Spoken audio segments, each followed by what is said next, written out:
मुख्यमंत्री डॉक्टर मोहन यादव बुधवार को अशोकनगर जिले की करीला धाम में रंग पंचमी उत्सव के दौरान एक बड़े हादसे से बाल बाल बच गए। मंदिर परिसर में पत्रकारों से बातचीत के दौरान अचानक वहां सीढ़ी टूट गई, जिस पर मुख्यमंत्री के साथ मंत्री राकेश शुक्ला और विधायक ब्रजेंद्र यादव खड़े थे। गनीमत रही कि इस हादसे में किसी को चोट नहीं आई, लेकिन घटना ने सुरक्षा व्यवस्था पर सवाल खड़े कर दिए। रंग पंचमी पर अशोकनगर जिले की करीला माता मेले में आए मुख्यमंत्री डॉक्टर मोहन यादव के साथ हुई करीला मंदिर में हादसे में यदि देखा जाए तो ट्रस्ट के साथ साथ हादसे का जिम्मेदार उन्हें भी माना जाए, जो मुख्यमंत्री के सुरक्षा गार्डों को भेजते हुए सीढ़ियों पर खड़े हो गए। वो इसलिए कि हमारी गिनती मुख्यमंत्री जी के खास में गिनी जाए। वास्तव में सीढ़ी टूटी नहीं, बल्कि दीवार में सीढ़ी के सपोर्ट में लगी एंगल से ज्यादा वजन के कारण दीवार छोड़ देने से सीढ़ी के सपोर्ट हट गए और यह हादसा हुआ। फिलहाल जब यह हादसा हुआ उसके तुरंत बाद ही सीएम डॉक्टर मोहन यादव ने मंदिर परिसर में रखे ढोल को बजाया और माता जानकी को अपनी हाजिरी लगाई और फिर जनसभा को संबोधित भी किया। खास बात यह है कि घटना के बाद करीला ट्रस्ट के अध्यक्ष जनसभा के बाद नजर ही नहीं आए।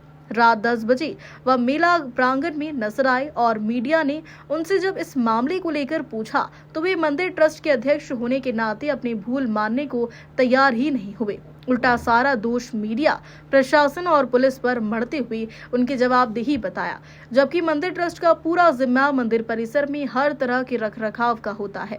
प्रशासन का जिम्मा पूर्णतः बाहरी सुरक्षा व्यवस्था का होता है, तो फिर ट्रस्ट के अध्यक्ष जो पूर्व सांसद केपी यादव के भाई भी है, हादसे की जवाबदेही से कैसे मुकर सकते हैं? क्या कुछ कहा ट्रस्ट अध्यक्ष महेंद्र यादव ने, आप भी सुनिए। 3 दिवसीय मेला है ये। 3 दिवसीय मतलब 18, 19 और 20 जी, ठीक है ना। आज दूसरा दिन है। लगभग कितने श्रद्धालु आ चुके हैं? कम से कम 20 लाख से ऊपर श्रद्धालु हैं, दर्शन कर चुके। 20 लाख से ऊपर जी। तो आप ये बताएं कि जैसे करीला मेला ट्रस्ट आपका है जी, तो मंदिर के अंदर की पूरी प्रशासनिक व्यवस्था आपकी रहती है? मंदिर की ट्रस्ट की समिति का ये रहता है कि हम लोग मंदिर की संपूर्ण हमारा मंदिर परिसर को पुताई कराते हैं। हाँ। डेकोरेशन हम लोग कराते हैं। हाँ। रखरखाव आपका ही रहता है ना, ठीक है ना। बाकी और नहीं, मेरी बात सुने, रखरखाव आपका रहता है पूरा ट्रस्ट का जी, और प्रशासन भारी व्यवस्थाएं करता है जी, ये बात मानते हैं आप? जी, ठीक है ना। तो आज जो इंसिडेंस हुआ है, मुख्यमंत्री साहब जो है बाल बाल बचे हैं जी, इसके लिए आप अपने आप को लायबल मानते हैं? कहूँगा माननीय कलेक्टर महोदय द्वारा मुझे बोला गया था कि कहाँ से एंट्री होगी सीएम साहब की और कहाँ से अपन लोग इनको दर्शन कराएंगे। मैंने बोला था कि कुल 5 लोग अपन मंदिर में जाएंगे, माननीय मुख्यमंत्री जी को दर्शन कराएंगे। गोपा दर्शन के बाद हम लोग बधाई ढोल बजवाएंगे, उसके बाद सीधा स्टेज पे प्रस्थान कराएंगे। लेकिन दुर्भाग्य की बात है कि यहाँ पर नेतागणों की संख्या इतनी हो गई कि 200 लोग माननीय मुख्यमंत्री जी के साथ एंट्री कर गए और जो हमारा अस्थायी जो मात्र हमारा वो अनाउंसमेंट सिस्टम है उसके लिए मात्र हमारे कर्मचारी जाते हैं उसके ऊपर, वहाँ से सभी लोग पूरे नेतागण उनके साथ उतरे, इसलिए ये थोड़ी सी असुविधा हुई। तो ये कितना पुराना रैंप बना हुआ है? ये कम 10 साल पुराना। 10 साल पुराना।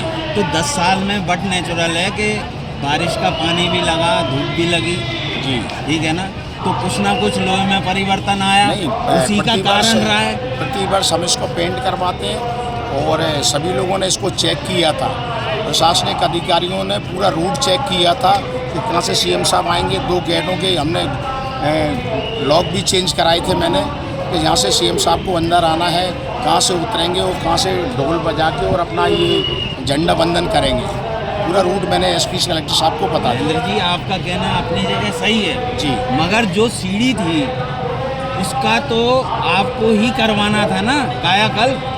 उसके बाद प्रभारी मंत्री भी आए तो उनके भी 1-2 गार्ड होंगे, फिर आपके कुछ 10-20 लोग भी उस पर आराम से निकल सकते थे और कम से कम 1 महीने से यहाँ भीड़ चल रही थी। 20-25 लोग हमारे बराबर जो भी वीआईपीस आते थे सभी उस पर निकलते थे। अगर 200 लोग इकट्ठे अगर उस भीड़ से निकलेंगे तो उसके लिए हम जवाबदार नहीं है। कलेक्टर साहब को बोला था सर, उनने बोला था कि 5-10 लोग साथ में रहेंगे सीएम साहब के, कि वो लोग यहाँ से दर्शन करके सीधा हम एंट्री करा देंगे कि वो पब्लिक को डिस्टर्बेंस ना हो, नहीं तो हम तो नीचे से ले आते सीएम साहब को। अरे उन्होंने बोला कि पब्लिक को डिस्टरबेंस ना हो इसलिए आप ऊपर से इनको लें। सीएम साहब के साथ मान लो कलेक्टर साहब को बोला भी गया कि 5-7 लोग रहेंगे जी। तो 5-7 लोगों में 5-7 तो उनके बॉडीगार्ड ही थे। हाँ, वही ठीक है थे। ना, और साथ कुल में 5 आपके लोगों का भाई था। बिरजैन सिंह जी, कुल फिर 5 लोगों का बोला आपको था कि वहाँ बोलना चाहिए था कि मैंने इसकी बोला था सक्षमता कलेक्टर इतनी- साहब को कुल 5 लोग ही पूजन कराएंगे कलेक्टर साहब की, उसके अलावा बाकी लोगों को हम अलग से निकाल मैं देंगे। महेंद्र जी आपसे बार बार सीढ़ी पे आ रहा जी। हूँ, आपको बोलना चाहिए था कि सीढ़ी की इतनी क्षमता नहीं है।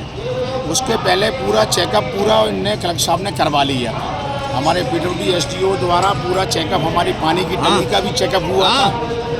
अरे यहाँ पानी आ की जाओ टंकी से भोजनशाला लेकर सब पे कुछ यार। पूरे झूलों का चेकअप हम करवाते हैं। मैं पहले ही मेले के पहले महेंद्र जी का बोल वर्णन देता हूँ है। सभी को कि आप पूरा चेकअप अपने हिसाब से करा लें।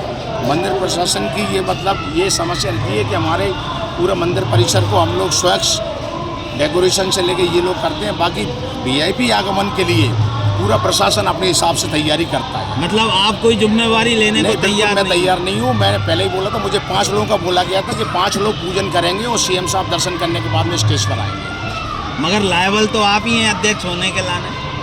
अब आप एक पलंग पे अगर 50 लोगों को बिठा लेंगे वो टूटेगा सर, ये मेरा कहना है बस। उसके बाद मैं कुछ नहीं कहता। चल ओके। गनीमत रही कि करीला धाम परिसर में हुए इस हादसे में किसी को चोट नहीं आई, लेकिन घटना ने सुरक्षा व्यवस्था पर सवाल खड़े कर दिए। अशोकनगर से ब्यूरो चीफ सुनील तनेजा की रिपोर्ट।